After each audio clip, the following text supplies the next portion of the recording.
Hello and welcome to Enchantment of Eternity's review for Bojack Horseman Season 3. This video is a part of a series of videos where I review every single solitary episode of Bojack Horseman, one season at a time. In this video I will be covering all the episodes of Season 3 of Bojack Horseman. So obviously, spoilers, blah blah blah, you know the deal, this show's been out for a while. Anyway,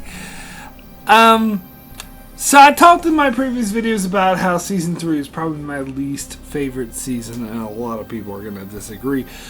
But I do have to say that I actually really liked this season a lot more than I thought on a rewatch. In fact, I'm now convinced that Season 4 is going to be my least favorite season of the show.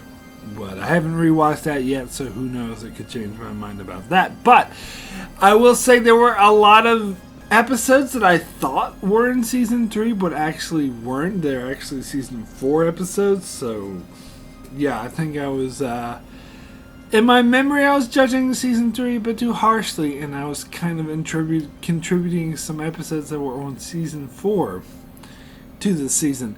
Now, a lot of people do praise this season a lot as being one of the better seasons of Bojack, but I still would probably say that I prefer the first two seasons to this one.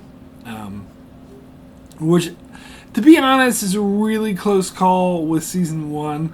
I think I might give the slight edge to Season 1 because I just recall a lot of great lines and moments, not just... it's the funniest season of the show, basically. And I think Season 1 gets a lot of undue hate. I actually kind of prefer the first two seasons to the third and fourth. Now, I will say the first 4 episodes of Season 3 I thought were really bad to bland mediocre, and not really all that great. And at first I kind of thought that Season 3 was going to end up as bad as I thought it was by memory, but then it got really good after that. After you got over those first 4 episodes, that little hump, it had a whole bunch of really good to great episodes. So it was actually a lot more impressed with Season 3 than I remember. However, the through story of Season 3, I didn't really care for as much about Bojack being nominated for an Oscar and trying to do the Oscar race and being obsessed with winning an Oscar, and his hanging around with his publicist, Anna, who I'm not going to try to pronounce her name. I'll just call her Anna. She was an okay character, but she's no Wanda. I'm sorry. I actually much prefer Wanda from Season 2 over her. She was an okay character, but I like the contrast of her to Wanda because she's seen as a much darker and aggressive, I guess is the right word for it, character. And I like how they contrast this when they're telling backstories, and they had these funny animations. For example, when Wanda was telling that joke that went nowhere, they had all this funny animation that went along with it, and it was really flighty, really upbeat, really silly, oh, blah, blah, blah, blah. And Betrayer is really upbeat, flighty, and silly. Whereas with Anna, when she was telling a backstory, it was all dark and dire, and the music and the animation sort of implicated, and the story itself was quite twisted, and Bojack was oh my god, that's dark. So it was really juxtaposing these two different characters. And as I said, I thought she was fine. I just wasn't thrilled with her. I thought she was an okay character. I wasn't that disappointed when she didn't reappear after this season.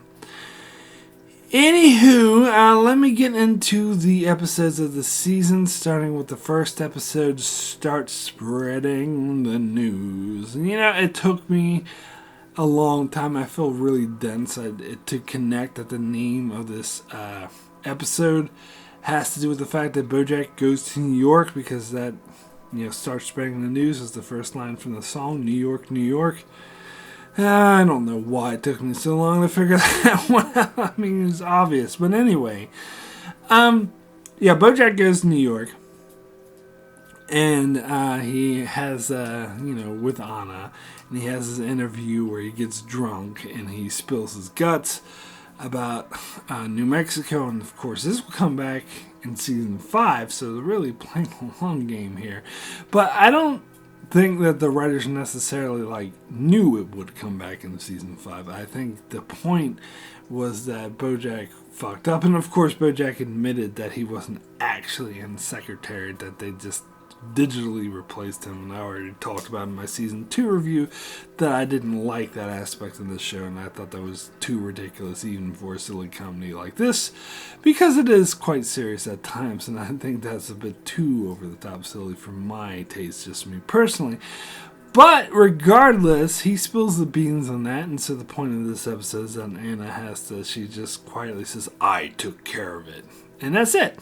We don't see exactly what she did or how she did it. We assume from the tone of this character that she threatened or blackmailed that particular reporter. That's just assumed, but we knew that something dark was going on. So that was decent. However, like most Todd side plot storylines, I did not care for it. I thought this one was actually particularly stupid, where he packs himself in Bojack's suitcase, ends up in New York, and he goes to get ice, and he gets lost as soon as he leaves the room. He's like, "Oh, it all looks the same." And yeah, every time they went back to the story, I was like, "Ugh, not this again." That was really dumb. I don't like Todd. I'm sorry. Anyway, then we have the thing with Mr. Peanut Butters, and we get the final appearance of J.D. Salinger, where he says that he's finished his show, the Hollywood Stars and Celebrity. We found out what they knew, and that they know things, so he doesn't need to go any further. He can finish his masterpiece. I still don't completely and totally get the metaphor or the message of why the point of him, famous author who wrote very powerful literary works, being obsessed with making a game show. I don't really get that. But, he considers it completed. So Mr. Peanut Butters is out of a job. And we got that funny scene with the conference call. And Mr. Peanut Butter is really confused. And it's like, "Diane, you're in New York?" He's like, "No, I'm on the call too." And there was a lot of funny jokes in this episode. I will give it that. But then he had the stuff with Mr. Peanut Butter buying all those... he kidnaps the accountant guy because Todd's in New York, so he doesn't have anyone to have ideas to bounce off of. So the accountant guy pretends to be Todd and says something totally stupid, and Mr. Peanut Butter's like, "Yes, let's do that." And he ends up buying a whole bunch of spaghetti strainers. Now, I will say, when I first watched season 3, there was 1 or 2 episodes this season I don't think I saw. I think I fell asleep or something and skipped it, because earlier this year I rewatched season 3, and there was a couple episodes where I was like, I think actually season 3 was just 1, where I was like, I had never seen this episode before. I did not know existed. And there were more episodes in season 4, actually. I think there was 2 or 3 of them in season 4 that I had no memory of seeing, that I think I missed.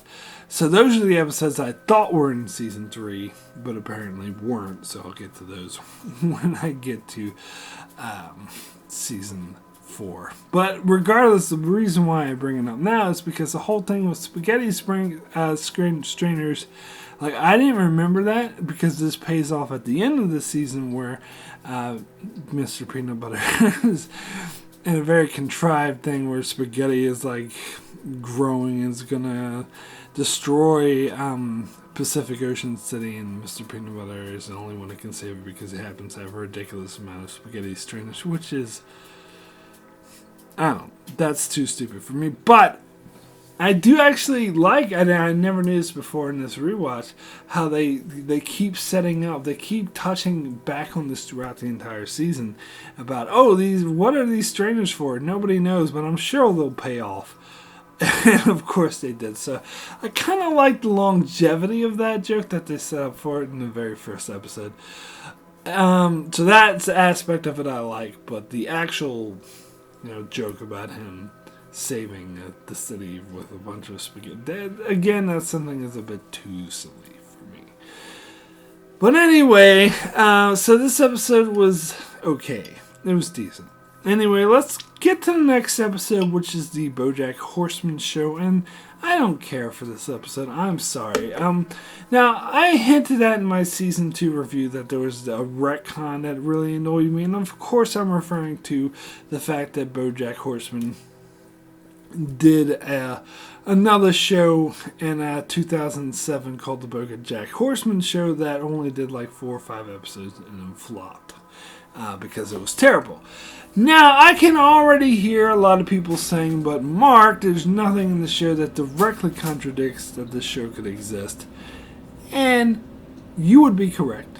To be totally fair, this doesn't directly contradict anything that was specifically said in the first 2 seasons, but I strongly feel that it contradicts the spirit of what was said in the first 2 seasons. Well, on a technicality, you could say, sure, this happened.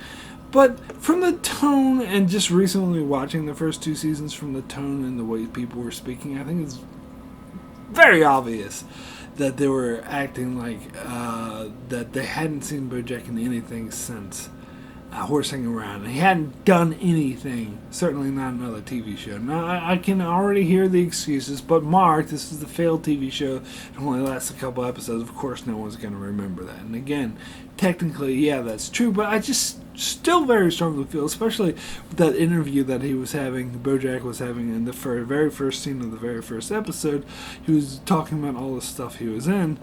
I feel like he would have mentioned a failed TV show. Even if it only lasted a couple episodes, he would still say this short-lived Bojack Horseman show 2007, and he didn't. And obviously that's because the writers hadn't thought of this yet. But I do feel, personally, this is just my opinion, but I really strongly feel that it doesn't fit. It's out of place, and it's a bit too obvious that they just came up with this. I mean, at the end of Season 2, they hinted at it, so they just came up with this, like, at the end of Season 2. And it does feel like a bit of a contrived retcon, I'm sorry. But that's not why I don't like this episode that much. The main reason why is I just think it's boring. I mean, they try to say, ooh, isn't it cool, like, this is what the characters were like in 2007, and they show Todd as, like, a little kid with his friend Emily, and them trying to date, and Princess Carolyn, not being an agent yet, just being an assistant to the agent who's a big asshole.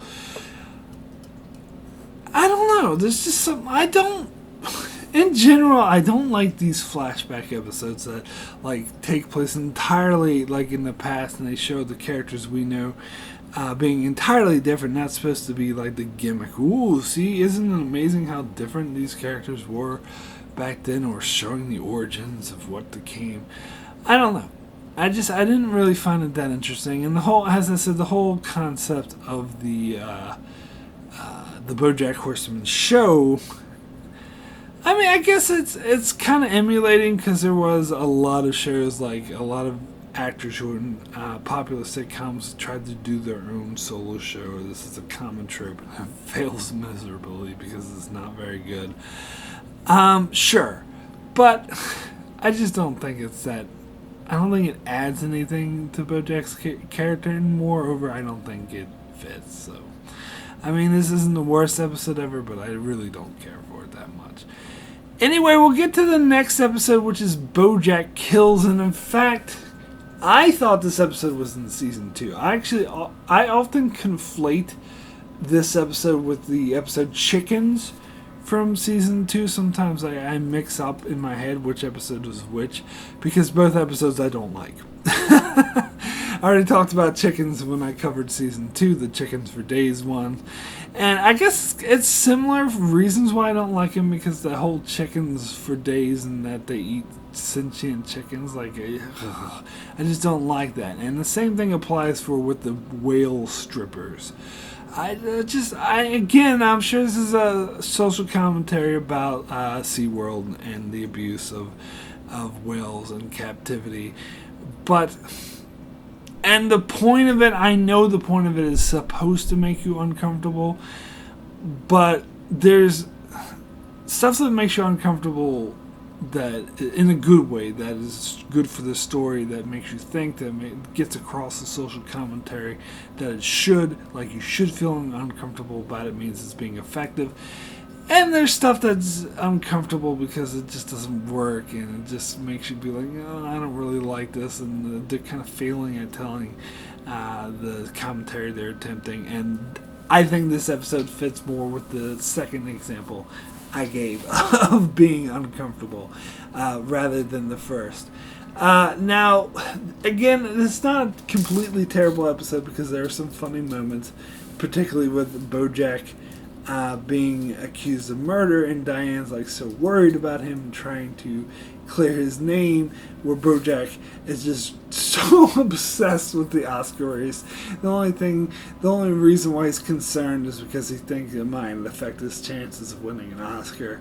He doesn't even care that he could be going to jail for a murder he didn't commit. He's just like, oh, I better win this Oscar, and it shows him going to like a lot of these events that he doesn't really care about in order to schmooze for Oscar votes.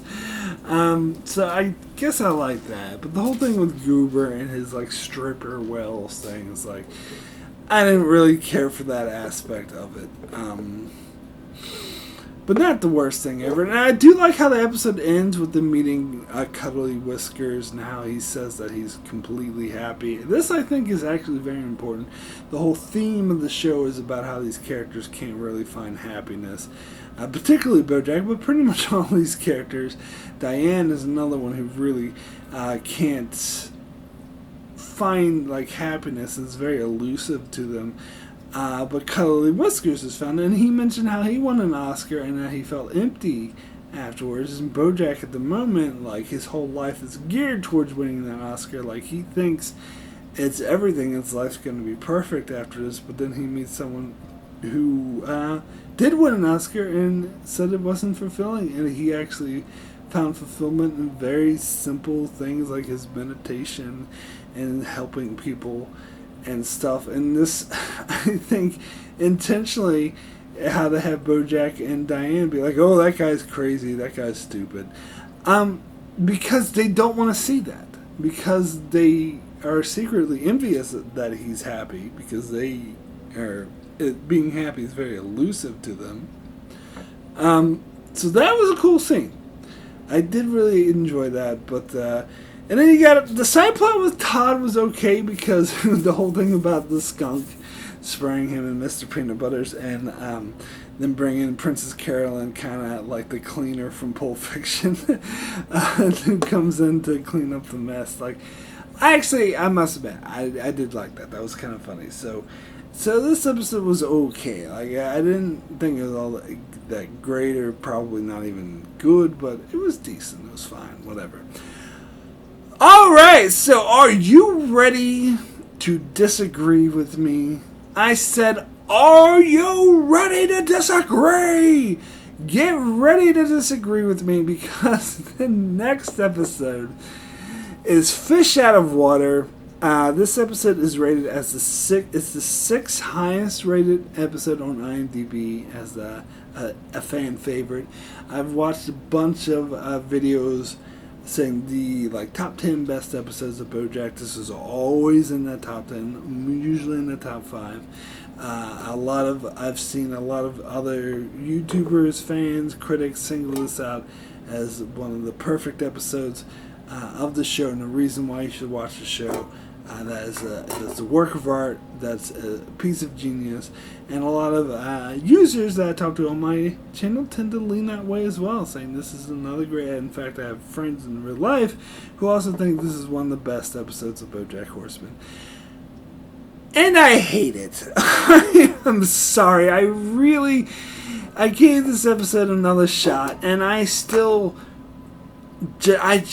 like this episode. And to be perfectly honest, I tried to watch a bunch of reviews of people who love this to figure out why they love it, and I still don't really understand why people like this episode or why they love it.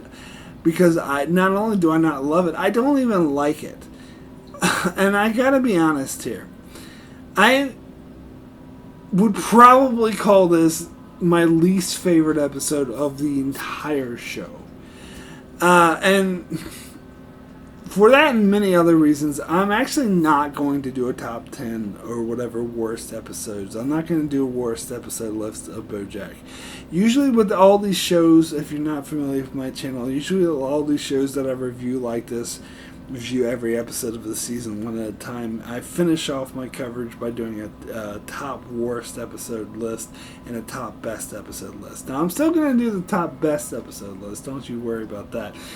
But I decided I'm not going to do a worst episode list because it's just going to piss people off too much. And not just this episode, but there's also a couple other fan favorite episodes, particularly in season 4, that would also make that list that people tend to love and I actually really don't like. So, I mean, then there's episodes like Chickens and probably Bojack Kills might make it, and then people wouldn't care as much about that. But anyway, when I first watched season 3, Evan, I'm going to be perfectly honest up front. When I first watched season 3, I got maybe not even halfway through this episode, probably more like a third through this episode, and I turned it off. I'm like, this sucks. I can't bear to watch this crap. I flipped it and skipped to the next episode.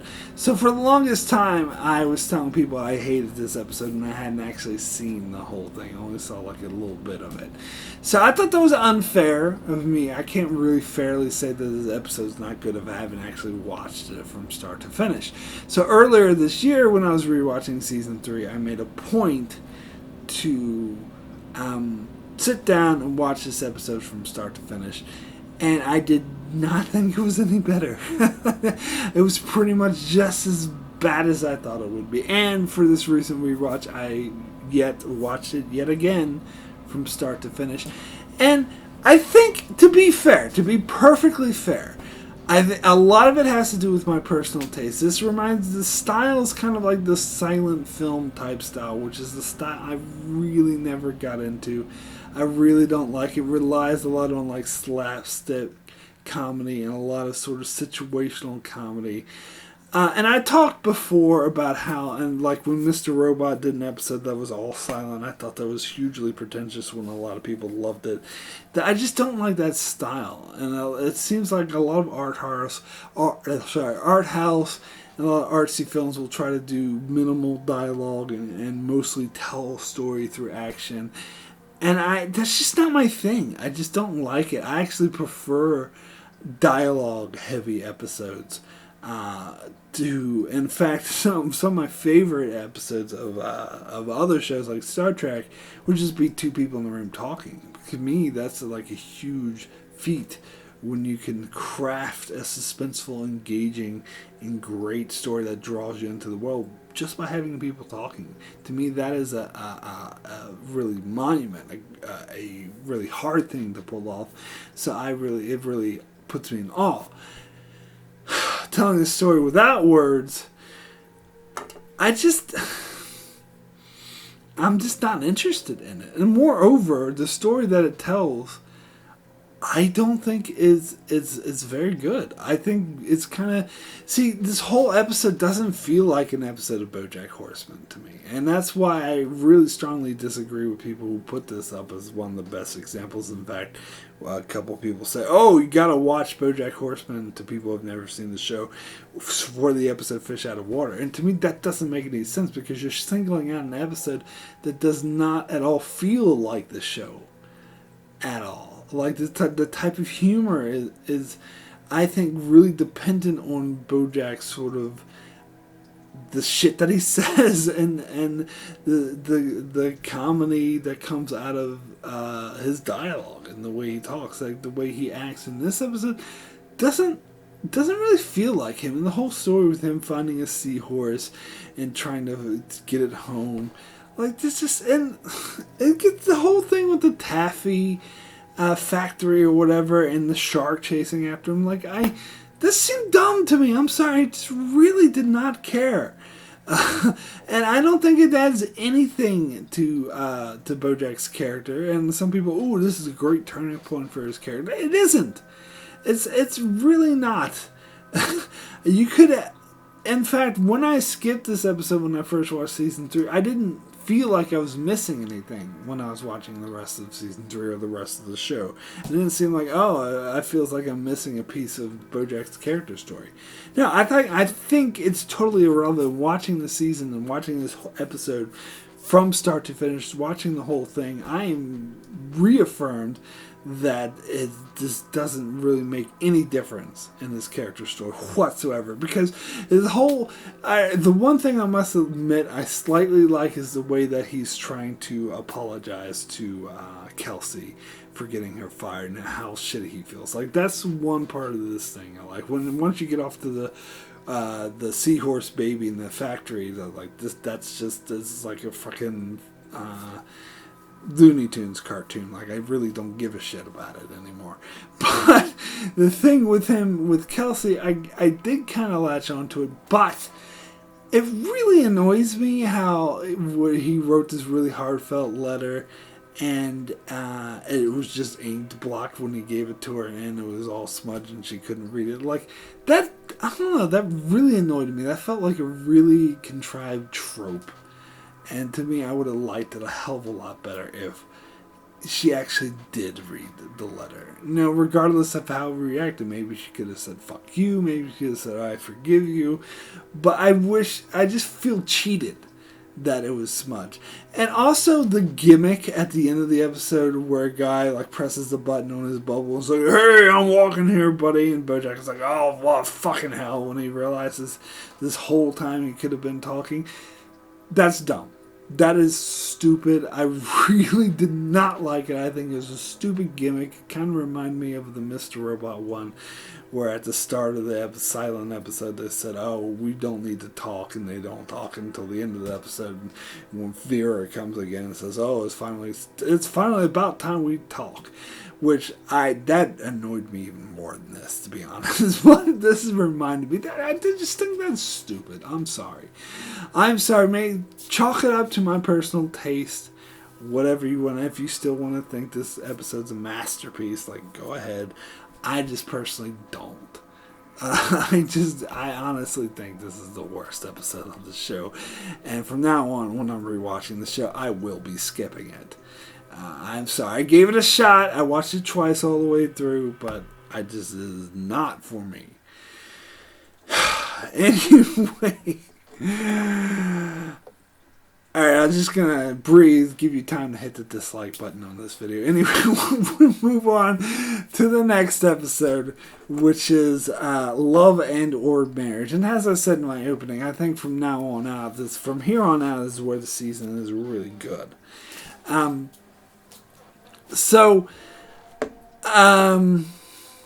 this is pretty interesting, where you get Todd and Bojack, and they meet up with Emily, and this is where Bojack sleeps with her, and the whole thing with going to the rehearsal, where Bojack is like, I'm a celebrity, and he says something that causes the bride to want to call off the wedding. Like, yeah, that was pretty cool. And then Princess Carolyn going on the 3 dates.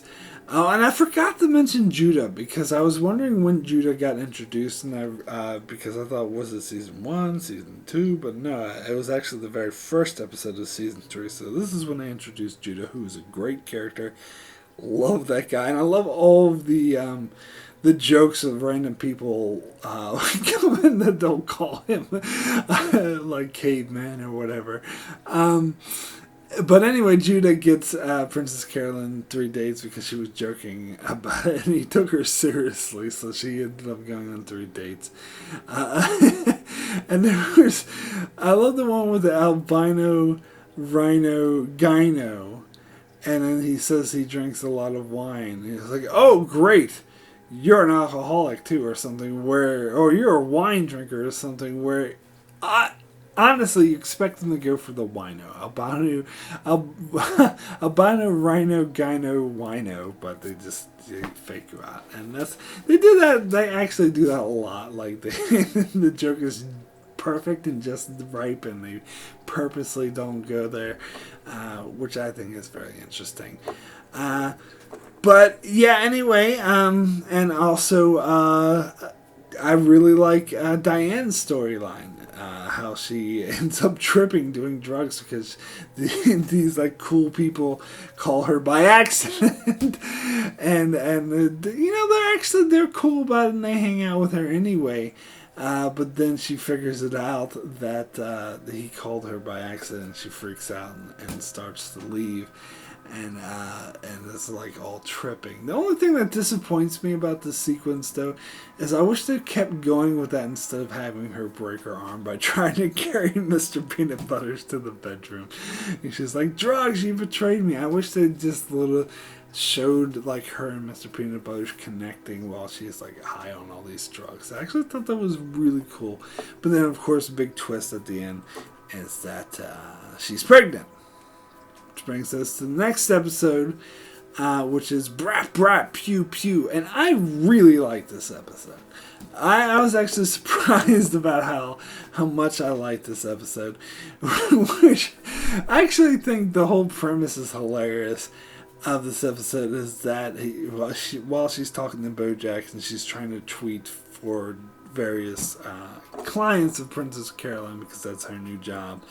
And she it keeps writing down what she's saying to Bojack, so she's getting confused. And then Bojack is like being a dick, and she's like, "Well, if you must know, I'm getting an abortion," and that's what she ends up tweeting for Sextina Aquafina. And so there's this whole campaign where she's pretending to have an abortion because she's actually really popular. One of my favorite things is like how Sextina has this music video that's way over the top about how you shoot that baby, and a lot of people, including Diane, thinks it's incredibly distasteful, and that it's kind of fodder for the pro-life movement, which is what Diane said, and that's kind of what I thought. I think that's what most people would think when they would see that, but I love how at the end of this episode, Diane meets a fan of Sextina Aquafina, and she's like, but it's a metaphor. You get that it's a metaphor, right? And she sort of explains some of it, and Diane's like, yeah. Which I think is cool. I think the creators of the show often talk about how art is very interpretive and could be interpreted in different ways. And that is a very interesting read. But my personal opinion on that is that fan is kind of fansplaining. I think it is just as vulgar as Sextina. That's her intention, is just to make it ridiculous, over the top, vulgar thing about killing the baby, and that. But the fan is actually likes this pop singer, likes the music so much that she's feeding her own sort of interpretation into this that most certainly was not intended. But that is just the way I see it. But regardless, I thought that was a really cool scene. And then you also get a side plot with Bojack Horseman trying to prank George Clooners, which is an obvious thing for George Clooney, which I do love how in later seasons they actually call George Clooney out by name, and someone even mentions, hey, what about I thought it was George Clooney. So it's like, nah, we're not caring about that anymore. Which I think is great, because he's another one who's nominated for all these awards, and he won this award with Bojack, and Bojack's like, oh, I guess I must win next time, and George, however you say his name, was like, you're not going to win, you just don't get it, you're just the fifth guy, which is a bit of a dick. I don't understand why George was going around pranking people. Does George Clooney actually prank people in real life? I've never heard of this. Show does have a lot of inside Hollywood shit and make references, like apparently that pack, whatever, that Diane was hanging out in the previous episode was a reference to something. And I don't really follow the Hollywood news. I don't give a fuck about celebrities' lives, personal lives, and real lives. So I don't get any of these references. So I don't get what the reference to George Clooney. Does George Clooney actually going around pranking people? But anyway, Bojack's idea of a prank is to just hit him with a bat. But he discovers that Anna is actually his agent as well, and that Bojack really, tells her off and says that she fires her because he's angry. And again, this gets into how dark and twisted Anna's character is, because she's actually kind of turned on by this. She fires George even though he's a much more successful celebrity than Bojack, because she was surprised that someone actually stood up to her like that. She's not used to being talked to that way. I kind of turned her on, but at the same time, she had to reassert her powers, because and someone once described this as her sexually assaulting Bojack, and when I thought about it, I think that's actually accurate, because she starts, touching him and caressing him in a sexual way when he didn't really ask for it, and he's just like, oh, what's going on? And then she turns violent, and he's like, painful tonight. And that's sort of her way of reasserting her power over him, which, that is sexual harassment. But they end up in a sexual relationship after this, but it's a really, really fucked up relationship, even more fucked up than his relationship with Wanda, that's for sure. Anyway, I really liked this episode. I thought it was really good. So let me get to the next episode, which is Stop the Presses. This is the episode I was referring to that I had never seen. Now, there's parts of other episodes that I don't remember at all, but when I did my rewatch earlier this year and I got to this episode, I had never seen it before. I know I must have fallen asleep or something.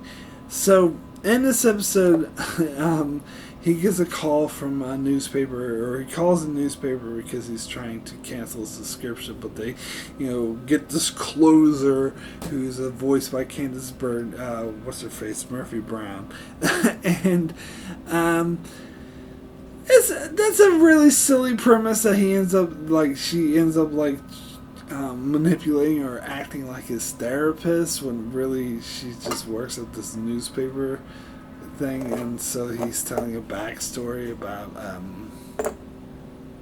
basically how Todd and Emily are going and starting the business with the drivers with Uber type thing, but only with female drivers, which I think is interesting because I actually knew someone in real life who started a business like that. I don't know if she, after I saw this episode, I was like, wait, did she get that idea from Bojack Horseman? Honestly, I think the timeline, she started it before this episode, so it's probably a thing across the world that the show picked up on. But anyway, Todd actually gets a decent idea. That's actually a decent idea, but of course they'll ruin it later on, but we'll get to that later on. Anyway, they're setting up in Bojack's house, and he's acting all weird because he doesn't want Todd to find out that they slept together, and just the way they're obviously being weird around each other. And then they're trying to choose an ad for your secretariat, and he chooses the mirror ad, he puts his foot down, and Anna lets him do it because she knows it's a stupid idea, and she wants him to fail and see what an idiot he is, or when he asserts himself that he should actually take the advice of other people. I think it's an interesting idea, but for a magazine ad, the way they were looking at having it as a billboard or on a blimp, as they will do later on, is not so much of a good idea. I don't know. That's a bit contrived that ends up backfiring on him, because obviously you need to put it in the proper context as a magazine ad. But anyway, the whole framing device of this episode of this closure from the newspaper, that's stupid. I don't know. So, I mean, I don't hate this episode, but because I do like some aspects, some jokes in it, but I don't think it's all that great. Anyway, let me get to the next episode, which is Old Acquaintance, which I really like this episode. I was surprised at how much I liked this episode because it shows it's basically a feud between Rutabaga, the rabbit from season 2, is the agent, and he's working with Gecko, who is Princess Carolyn's arch enemy. I love how in the later seasons we'll touch on that Princess Carolyn was actually the one who decided she was her arch enemy. Like she never thinks of Princess Carolyn as that. But in this episode, they are enemies because they're trying to get their client, their actor, for this prestigious fantasy movie by David Pencher. Get it? David Pencher. They're trying to get their client assigned to that movie. Princess Carolyn's trying to get Bojack, and Rutabaga and Gecko are trying to get some Australian... Can't even remember what it was, if it was a horse or something. But regardless, so I really like how this episode phrases it, because they phrase it because Rutabaga and Gecko are naturally seen as the bad guys because they are the adversaries of the characters we're familiar with. But I love how they put them in the bigger context of how it's important for them. Like they have their own family lives, their own personal struggles, and how it shows them how happy they are when they're able to succeed and land this deal for the client, how much it will help their client, how happy it makes them. And I like how they say, oh, for once the good guys win. And that they see themselves as good guys, and they're not wrong. It's not like these are villains who think they're doing right. They're just people just like Princess Carolyn and Bojack. Like they're kind of equal. We're just more inclined to root for Bojack and Princess Carolyn because they're the main characters. They're the characters we're familiar with. We don't really know these other characters. And I love how this episode purposely challenges you on that and saying that these other characters are just as valid. Like they're seen as adversarial. I mean, granted, the Rutabaga guy was a bit of an asshole to Princess Carolyn in season 2, but Princess Carolyn and Bojack has been assholes to people throughout the entire show. So that doesn't really necessarily make them any better. It's just that we're more familiar with them and more likely to root for them. And I think it's really dynamic how this episode challenges you on that. And it's really tragic, too, that Princess Carolyn tries too hard. She wants to have Bojack have his cake and eat it too, to be in this Pegasus movie, but at the same time also do this independent movie with Kelsey. And this is kind of getting back to the whole fish out of water thing. This is kind of what I was saying, how that episode's irrelevant, because you don't even need any of that shit with Kelsey in that episode, because they have Bojack try to reconnect with her. In fact, they don't even reference that fish out of water thing. It's like it never happened. But anyway, so you don't need it. It doesn't. But anyway, I'm sorry. I'm just moving on to this episode, which I actually like. I like his interactions with her and how she still sees something good in him, because she can see, even though he got her fired from that movie, that his intentions were good. That he cared more about the story and telling the story right. So she wanted to work with him again. But I think it was a little slightly contrived that she kind of blamed him for what Princess Carolyn did, that she was demanding too much money and the whole project went under because of it, which isn't... I mean, I guess it's kind of fair for her to be mad at Bojack, because as far as she knows, Bojack told Princess Carolyn to do it.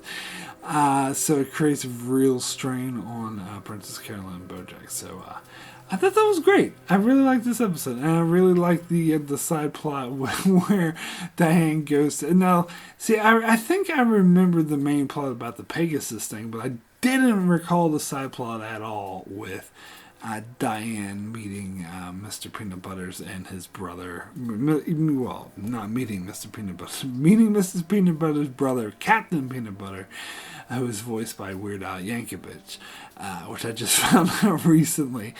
I don't remember that side plot at all, but I guess it wasn't very memorable because I know I've seen this episode before. But anyway, it was a good episode. I really liked it. So then we get to the next episode, which is another really great episode that I really like. Best Thing That Ever Happened, which directly continues off the previous thing. And in fact, this is another one of those really focused episodes that take place. Again, it's basically a conversation with two people. It's almost entirely focused on this one night at the restaurant between Bojack and Princess Carolyn when Bojack tries to fire her because of what she just did. And to be perfectly honest, I think that's fair. I think he should fire her, but at the same time, like, Princess Carolyn has done a lot for Bojack over the years, and I think she has a point as well, as when no one would look after him, she went out of her way. And arguably the only reason he became such a big movie star was because of her, because of all the fires that she was put out. When Bojack would just do shit like run off to New Mexico in the middle of the shoot, or whatever bullshit that he would do, she always kept him afloat. So that's it. But again, the fuck up that she did by losing him both projects that he wanted to do, and by making, like, he wanted to make things good with Kelsey, but now she hates him even more, and it's entirely Princess Carolyn's fault. And so you can see how upset he would be. And I like how he tries to talk to her, and Princess Carolyn keeps kind of trying to deflect and change the subject, and he's like, oh, you're gonna make me use the cue cards. And he uses these cue cards, and one of the cards has like a joke. So, like, is that a global warming joke? But anyway, and it's cool, and I like how, and it has the thing about the restaurant that Bojack owns, which was something established in the first season, which they don't really touch on the fact that Bojack owns a restaurant. I love how they mention it, and they have the Italian stereotype waiter who mentions he's an Italian stereotype, and how he thinks you can't fire me when he was trying to fire Miss Princess Carolyn. It's a really funny episode. And then, of course, when Princess Carolyn drives away and she's listening to the song's like, don't drive away, just drive away, don't look back, Princess Carolyn. Like, and she's like, who'd they write this song for? And it's like, it's very specific to her situation. Like, that's a great kind of humor. But more than great humor is a really good examination of Bojack's and Princess Carolyn's relationship, and not only the negatives but the positives, and from both of them, really, that they both have done bad and good to each other, and it's a complex relationship, and I think this episode does a great job of exploring this. I really like this episode. Keeping on that note, again, as I said, this season just gets really good, the second half. But so the next episode is called It's You, another great episode. Although some of it is a bit silly, because of the fact that Mr. Peanut Butter, like, the episode starts with Bojack finding out he's nominated for an Oscar, and how at first he's like, oh my god, it makes him feel horrible, until Anna's like, wait, this is what you wanted. And so he's like, tries to convince himself this is what he wants, so he throws a huge party. And like goes crazy, gets all drunk and goes crazy and drives. Like, he gets a free Tesla and he's like, park it in the house, and like crashes it into his pool. Like, that was all cool. But the aspect of Mr. Peanut Butter's like losing the envelope that had all the nominees, so he actually made them up. And so Bojack, he has to reveal to Bojack that he isn't actually nominated for an Oscar. So Peanut Butter, like, that whole concept was a bit ridiculous. But I did like the character story involved. But I do really have to talk about this joke that I loved in this episode with when they revealed that they asked Mr. Peanut Butter to host the announcement ceremony for the Oscar nominations.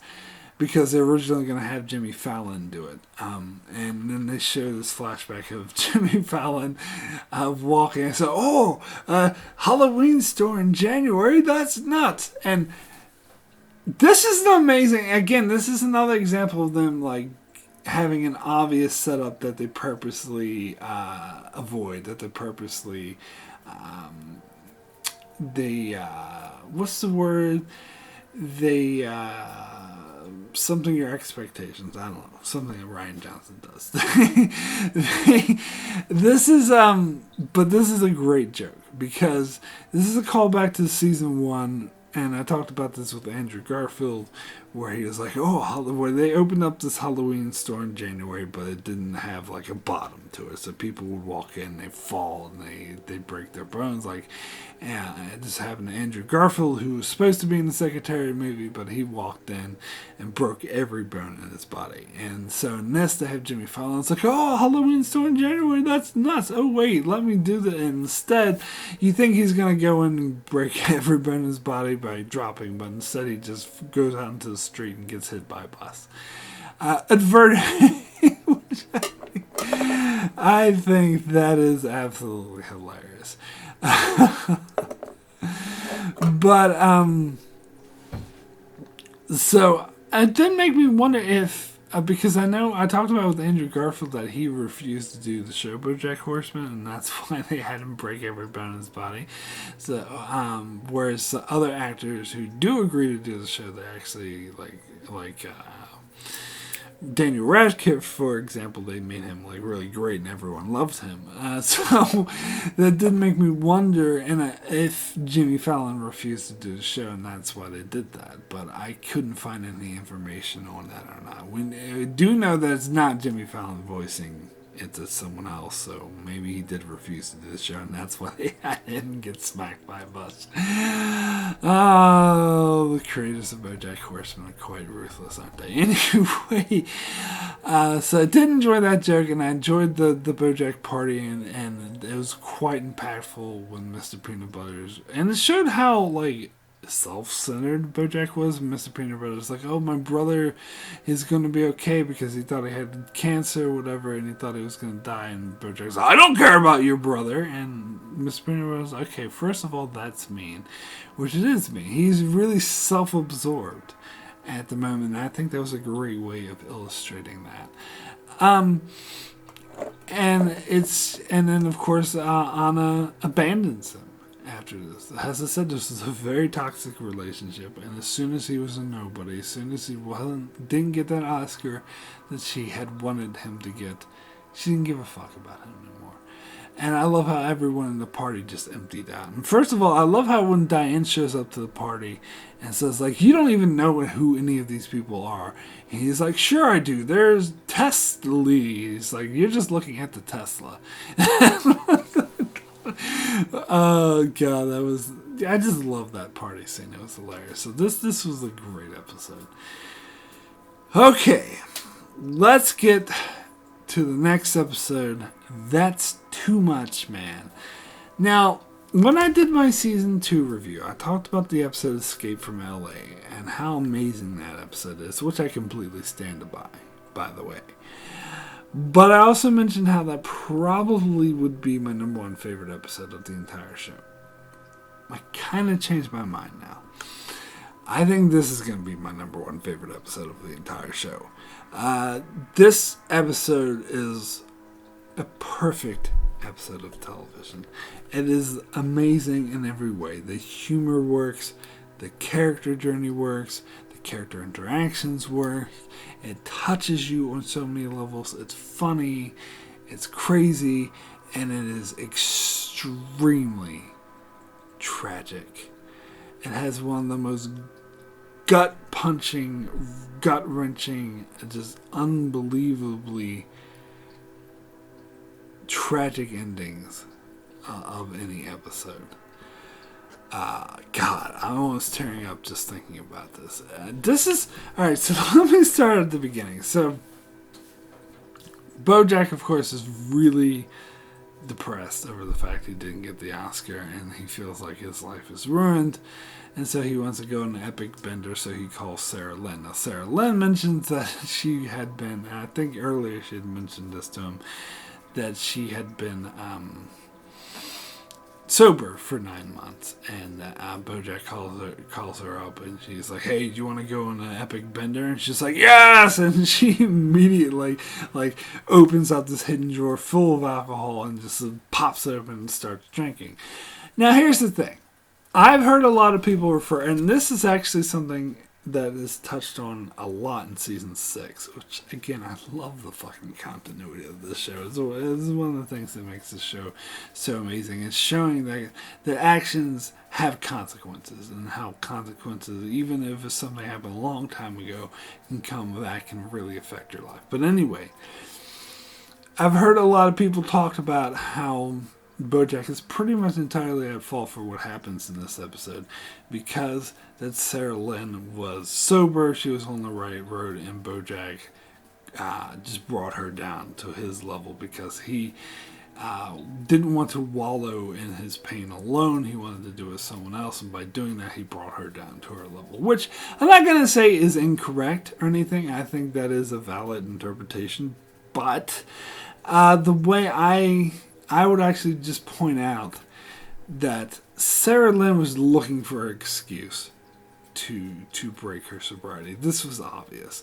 I think this is very clear from the way that as soon as Bojack called her, she had a whole drawer or her whole hidden cabinet filled with alcohol, and she just popped it open and started drinking immediately. She's just waiting for an excuse, any excuse. And if it wasn't Bojack, it would have been something else. So I don't think it's really fair to lay the blame entirely on Bojack. I mean, he happened to be the one who triggered her destructive behaviors, but anything could have triggered it, to be perfectly honest. And the fact that the whole entire house was made out of drugs, and I love how they made it she punched a hole in the wall, and she's like, "This is cocaine," and she's like, "Oh no, it's actually drywall."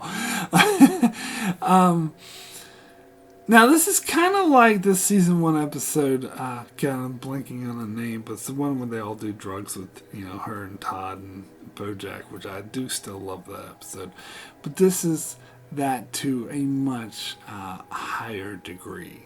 This is just amping it up, where they go on this epic bender, which is, it's hilarious, but it's tragic at the same time, because you see them, they make jokes out of it, but at the same time, this is a show when you know that their consequences have actions. And, for example, they show Bojack and Sarah Lynn drunk driving, while they're high on a ridiculous amount of drugs, and they're just running over people, they hit someone on a bike, and they just slam into that accountant dude who they showed him with his son earlier, and how the son's crying that they destroyed his house, and Sarah Lynn is like, "Yeah, your dumb house sucks, suck a dick." And it's funny, but at the same time, you see how destructive they're being, and how they're just the cruel things. Their actions have consequences, and I find that extremely dynamic in that way. And I absolutely love the format of this episode, of how Bojack keeps blacking out, and so they keep skipping time, and then the whole thing about him wanting to chase down Penny and to see if she's okay, and that whenever he comes to, he thinks it's a bad idea, and he keeps trying to turn around, but when he blacks out, his subconscious or whatever takes over, and it decides that it is a great idea, and he goes forward. And he keeps going forward with it. I love how it's I write it in my hand, "Do not follow Penny." I just write "do not" on one hand and "follow Penny," and he wakes up and it says "follow Penny" on one hand, the other hand says "donut," and then they show Sarah Lynn eating a donut. Oh my god, it's amazing jokes. But then Penny spots Bojack and Sarah Lynn, and Penny seemed fine before that, and she just started freaking out. And I just love how when Sarah Lynn was talking to Bojack, it's like, oh, she was perfectly fine before you saw her, before you came. Now you just triggered. It's like you traumatized her all over again. Bojack's like, could you please stop talking? Like, I just love the character of Sarah Lynn. And I love her relationship to Bojack and how it's really deeply explored in this episode. And it really shows the tragedy of Sarah Lynn. I'm not sure if it's this episode or a previous episode of the season, or I think it may be perhaps later seasons where they reveal that Sarah Lynn's stepfather was actually abusing her, and how when she was a child, and then how also being a celebrity growing up that way, and Bojack was kind of influencing her to drink and saying, oh, you have to do it for the fans, and drilling that into her at such a young age, and how that affected her and how she had never been happy. They'll show that in the flashback that they start at the next episode, where she, when she first became a pop star, that she just wanted something genuine. She just wanted, and you gotta remember that's what they were showing there was before she became the huge drug addict. And the drugs were just a way to compensate with just how depressed and unhappy she was. And again, being unhappy is another theme of this. But another thing that makes this episode so beautiful and so perfect is how Bojack really connected to her. Like the scene in the hotel room where Bojack was saying like how he understands that he loves her. And when he says that, he doesn't mean that in a sexual way, even though they had sex in season 1. He doesn't mean that in a romantic way. He just means that she's someone that he can really identify and connect to. But I don't know if she really sees him that way. I think she just sees him as someone that she can party with. Now, I do love how they foreshadowed because she was sleeping and she wasn't answering. It's like, Sarah Lynn, Sarah Lynn. You think, oh my God, she died of a drug overdose, but she's not. She's fine.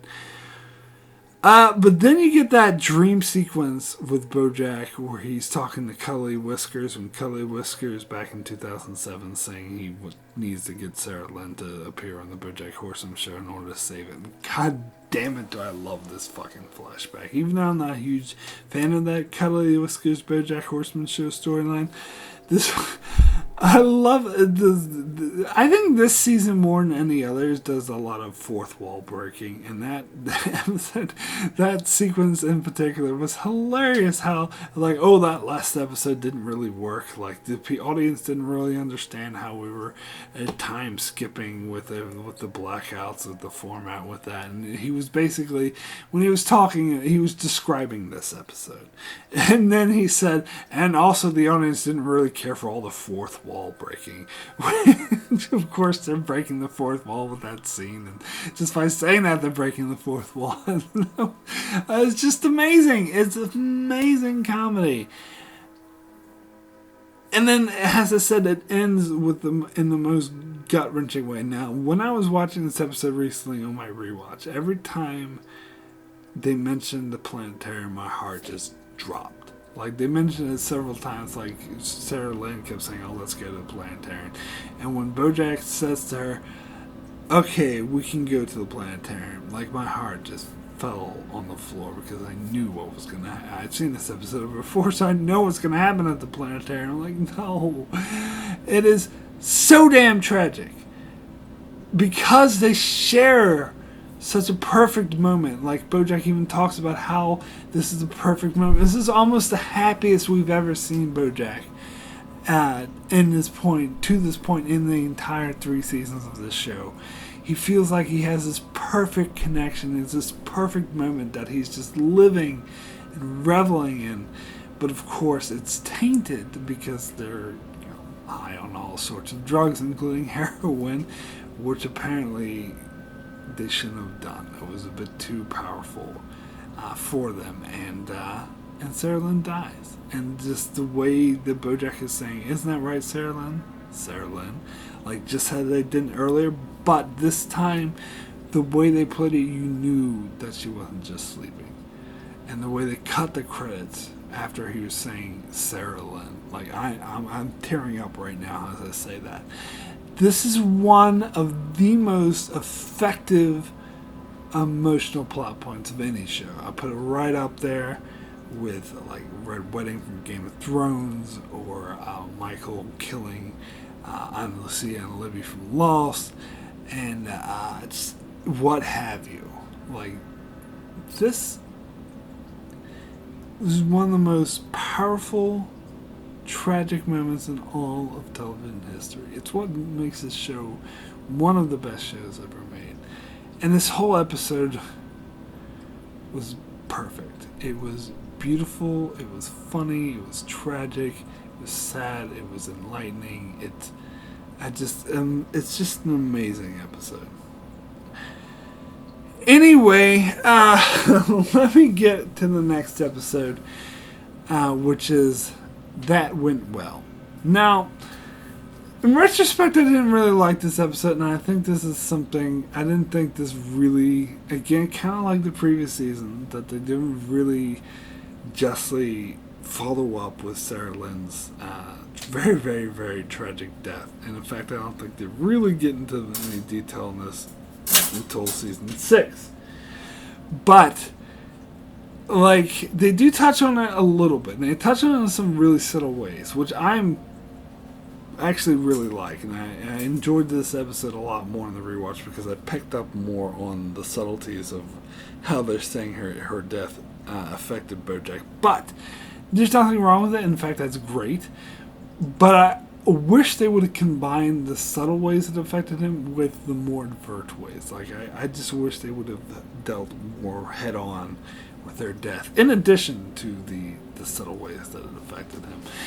Instead, we get, as I said, we get the resolution to those spaghetti strangers with the ridiculous over-the-top scene with character actor, what's her name, Margot Martindale, and she like I don't know. I was never a huge fan of this character. I think he's a bit ridiculous and over the top, and how he crashes their boat into his other boat in the spaghetti and falls in the ocean, and the your Secretariat blimp ends up heating it and lights reflects off the mirror and heats it and cooks the spaghetti so it expands, and that's ridiculous. And then they're like, and then on the news, they're like, oh, we need a specific person who happens to have a fleet of cars.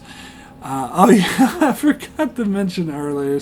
I remember which episode this happened in, but Todd and Mr. Peanut Butter's business about having a safe place for women turned into like erotica, like a Hooters on wheels, because they said, oh, let's have it be a safe place for men as well, and they got a lot of strippers to be the drivers. But then again, all of that led to them having to have whales with the fleet of things and all the spaghetti strangers that they were able to go in and save the day. Like, and this happened, like, this resolved so quickly too. I think that's why I didn't remember this, because I clearly had seen this episode before. I just didn't remember that part of it. And to be fair, it's not very memorable. But so that kind of brings this episode down. But I do really love the resolution with the whole thing with Ethan around, and how Bojack is like, he's really connecting, like, because the whole thing with Ethan, he rejected him before. It was like, you know, fuck off, I'm a big movie star. And in fact, it was Anna who like really tore into him. But this time Bojack was like really connected with him, and he's like, look, you're the star, don't give me all the best lines, this is your show. And the way he was working with him, it felt like there was something, like he felt alive with, something that he really wanted to do. But Sarah Lynn's death affected him too much. And again, I wish they would have showed Sarah Lynn's funeral, and I wish that they would have showed how it affected Ethan, because there was a foreshadowing in season 2 where at Herb's funeral, when there were stars of horsing around gathered, and they're like, oh, we'll meet at the next funeral, which they all thought it would be to Bojack's, but apparently it was Sarah Lynn. I wish they had follow-up to that. They never really talked about how her death affected Ethan anyway. But the scene was so perfect when Bojack was having a great time, but he's working with another child actor and realizes she's like, when she says, I want to be a movie star just like you, that triggers him because he feels like he's making the exact same mistakes he made with Sarah Lynn. How he pushed her and it destroyed her. And so this is what I'm talking about, the subtle ways where we see how her death affected him. Because this goes really deep where he feels like he's doing the same thing over again, so he just runs away. And then a scene where he drives his car 120 miles per hour and closes his eyes. Like, when I first watched that episode, I genuinely thought he was going to kill himself. Which I think that was his intention. I think that moment was damn powerful. It showed how much it affected him. And of course, I gotta mention a couple of episodes earlier, I forgot to mention the part where Todd really lets Bojack have it and says that it's you're the problem. It's you. You can't just go around saying that you're a horrible person and self-pitying yourself while continuing to do self-destructive things. And he sees that. He clearly sees that he's the problem, so he thinks that suicide is the solution. Which, goddamn, that's dark. This is a comedy show about a talking horse. But it's so powerful, and it's such great writing, and such great character story. But of course, he doesn't kill himself. He stops the car, and he sees the pack of wild horses running, which makes him feel desire to want that, to just run free and run away again. It was just so damn great. And then, of course, Princess Carolyn realizes she already quit her job or lost her job because they couldn't afford to keep it going, but she decides to be a manager instead of an agent, and the joke here is that's really the exact same thing where she's acting like it's a complete change, which, okay, whatever. But, and then they also set up for the whole Mr. Peanut Butter running for governor next season, which is a storyline I'm never a huge fan of. But I gotta say, I really think it's season 4 that's my least favorite, not season 3, because I actually really surprisingly really like this season. I think this final episode, not the best because the whole spaghetti strainer thing was just too over the top for me, but I love the stuff with Ethan around and Bojack's freak out at the end. Like, that was very poignant. That was great stuff. So, we have reached the end of my season 4 coverage. So, as always, I want to talk about my pick for the worst episode of the season, my pick for the best episode of the season. So let's just rip the band-aid off. Right now, we know what I'm going to say for worst episode, and we know it's going to piss you off because you really disagree with me. Fish out of order. I'm sorry. I'm going to be honest. I'm not going to lie. I'm not going to pretend that I love this episode just because everyone else does. I honestly really don't like this episode. I think I talked about it enough already, so I won't get any more detail. Get your blood boiling again, but I don't like this episode. Now, best episode of the season. Again, as I said, this may be my favorite episode of the entire show, so not too hard to predict.